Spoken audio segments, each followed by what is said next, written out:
Hey, what's up mga kaballers? Maligayang pagbabalik sa aking channel. Halina't pag-usapan natin ang balitang Zach LaVine gusto na sa Golden State Warriors at ang balitang Bruce Brown lalanding sa Lakers bago mag-trade deadline. Tara na't pag-usapan natin yan dito sa Basketball Hotshots.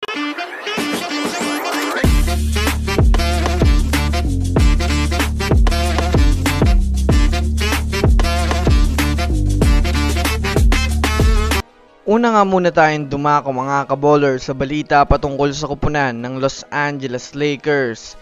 Well, alam naman nga po natin sa ngayon mga kaballers na paunti-unti na nga pong nagsisimulang gumalaw ang mga teams sa pag-trade ng kanilang mga player upang mapalitan ito bago pa man sumapit ang trade deadline. Kagaya na lamang mga kaballers nang hindi pa nga po tapos mga kaballers ang trade ni Bruce Brown sa Raptors, ito ay dahil na rin may balak pa nga po itong ibigay sa ibang mga kupunan at makakuha ng ibang manlalaro.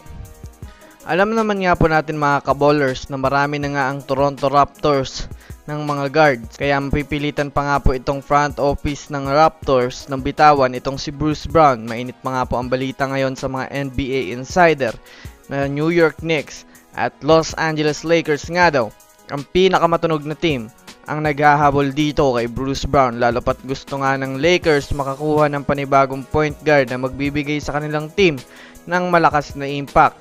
Yes mga kaballers, dalawa lang nga pong team ang pinakamatunog na maaaring landingan ni Bruce Brown pang nagkataon na i-trade pa siya ng Toronto Raptors.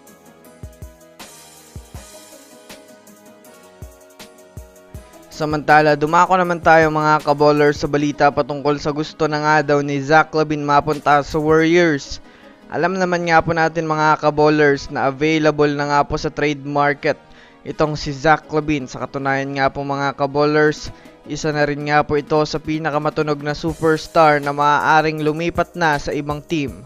Ito ay dahil na rin mga kaballers ay hindi na nga po masyadong maganda ang karera nito sa Chicago Bulls mga kaballers at nasasayang na ang kanyang mga taon sa NBA. Kaya naman dahil nga po mga kaballers sa mainit na nga ang trade rumors nito ay nagpahayag na nga po ito na gusto niya nga daw mapunta sa isang team na mas magkakaroon siya ng playing time at magbibigay sa kanya ng oportunidad para magkampiyon. Well, kung susumadayan nga natin mga kaballers, bagay na bagay nga siya sa Warriors dahil na rin sa magkakaroon pa sila ng isa pang superstar na makakatulong upang mapalakas ang kanilang opensa.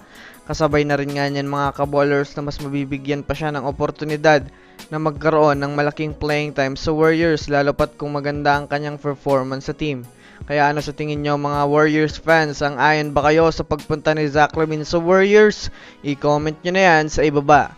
So that's it for today's video mga kaballers. Yun lang ang ating pag-uusapan sa ngayon. Pindutin ang subscribe and hit nyo na rin ang notification bell para sa mga susunod na updates sa mundo ng basketball. Again, this is Basketball Hotshots. Thanks for watching.